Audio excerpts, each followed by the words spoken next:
what I just measured out was 29 feet. Roughly 3 times what the International Federation of Axe Throwing, or whatever they call themselves, considers the regulation distance for throwing an axe. Now, this isn't a very regulation place to be throwing an axe. That's because I don't have one. But today, we're going to change that.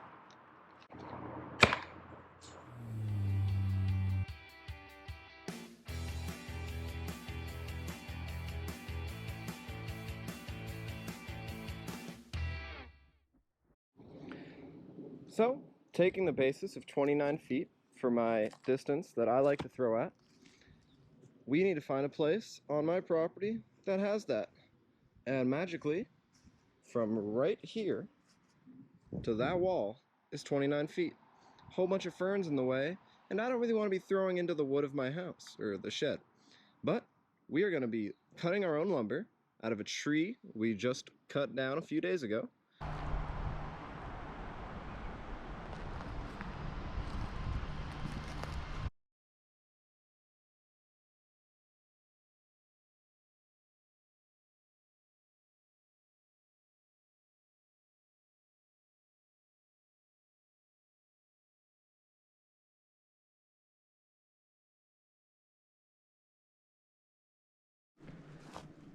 Now I cleared this wall. We used to have all of our firewood over here. Cleared this out. So this is about a 10 by 10 section. 9.5 by 9.5 might be a better measurement.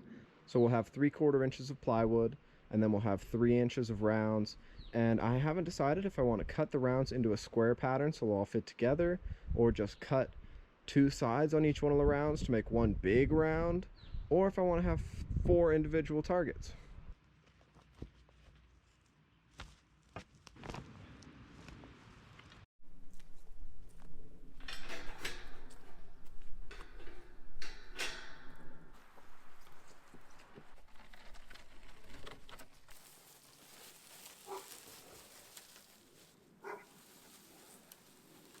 Those boards are heavy, and that's why we want to use them. That used to be part of the old horse stalls in that barn there. You can see when we took those out last summer. Bunch of you watched that video, all like 7 of you. So we're going to take these boards, use them as the backing to protect the actual wood of the house. And now let's start cutting out some logs to make our targets.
Thanks for coming along.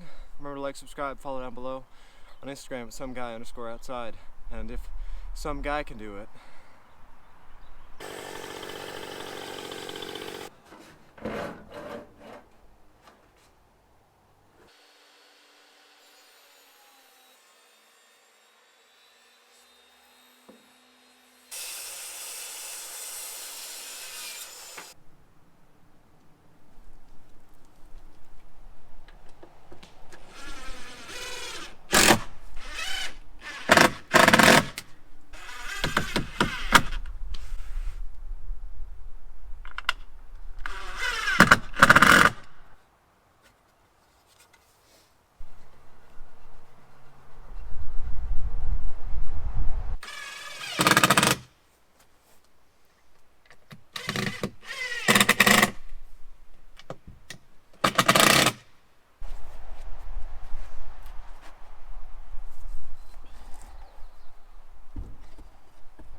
Well, we're going to have to figure out what to do with this whole area, and I think that's going to take a whole lot of work. But let's just see if this is worth it. Left target, dead center, very first throw. A little low. I think I'm a little close. Right target, right of dead center. Woo, a little high.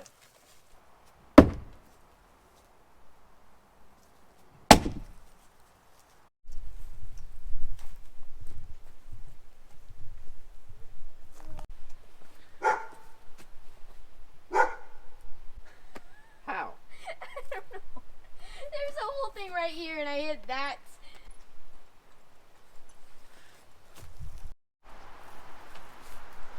Look what this kid just did.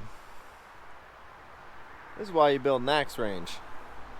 So you get performance like this.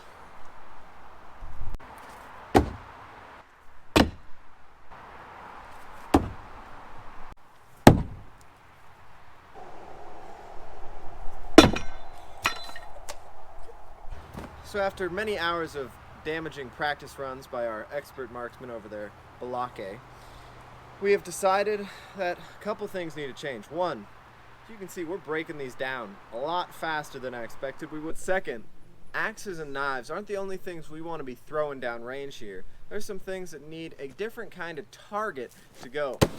And this is what we call a bow and arrow target. And we can't just lean it up against the wall here. Why not? Because we're extra. We want to be able to hang it off. So I'm thinking a little bit of these tassels off the sides here. We'll just mount something, hooks, O-rings, nails, whatever it is. And that way we have axes, knives, and a bow and arrow target. All in the safe and nice corner here where it's not going to accidentally skewer someone we don't want it to skewer.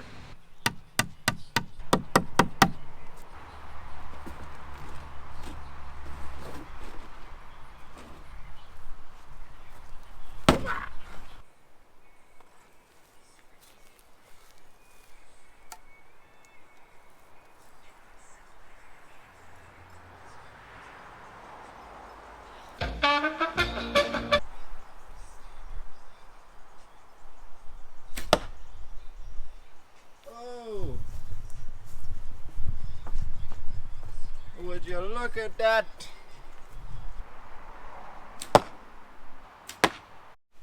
Go.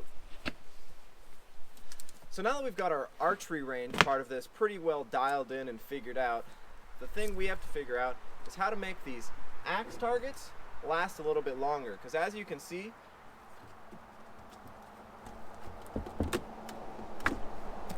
it's kind of falling apart. And I don't think making these thicker is the answer. I'm thinking making them thinner and gluing them to a backing of plywood.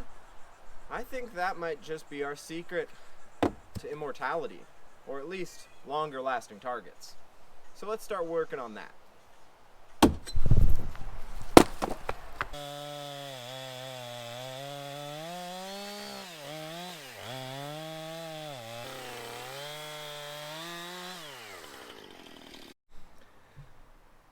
Now, to prevent these from cracking apart as they have been doing, we are going to take a little bit of this plywood, a little bit of this Mother Nature's favorite adhesive. We're going to just glue the back of these boards, and we cut them a little bit thinner than the last one so that we don't have as much weight, because we're going to be adding weight with this to that wall. Well, I'm not afraid of the shed falling over. I'd like to prevent it from falling over.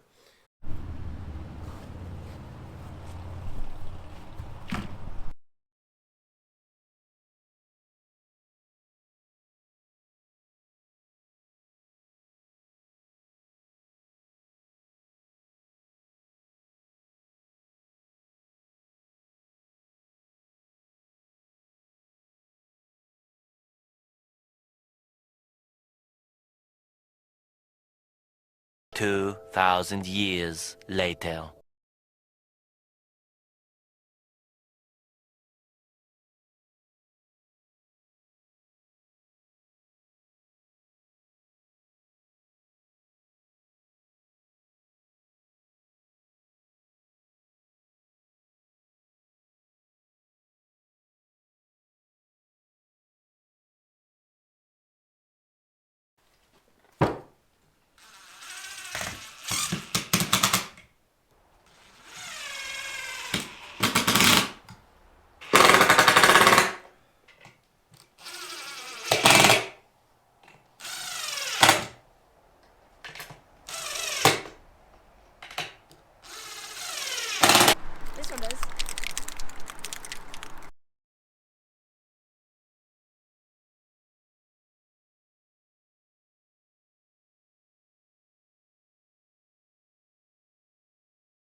Alright, we've got target version number 2, I guess, supposedly, up on here. And the two things that we thought might help extend the longevity of these large targets is we placed a little board down at the bottom of the back of the target. And hopefully, because it's the same width as the French cleat, it'll prevent it from swaying and bouncing, really moving that much when it gets an axe thrown into it. So that, combined with gluing and screwing the back of it onto this plywood board, I think will help it, at least last more than a day of really hard throwing stuff at it. But I guess the only way to figure that out is to try throwing some stuff at it.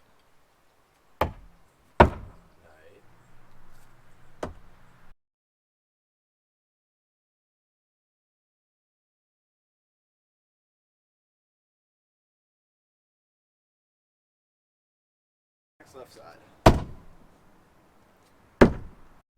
Well, after a maiden voyage in a game of pig, we've not broken them in, but the intent of not breaking them seems to be working a little bit better than just having the boards that hang with no plywood on the back. I also think adding that little bit of a bump stop sort of thing so it doesn't rock so much when we hit it is going to help a lot with the longevity of these targets. And we have a safe place to do our archery without just sending our arrows down a couple acres into the yard and then never finding them again. So I would say this is a very successful build, and I hope it's helped you. If it's given you ideas on how to do it yourself, how not to do it, feel free to hit that like, subscribe, comment down below, or follow on Instagram at someguy_outside. And remember, if some guy can do it,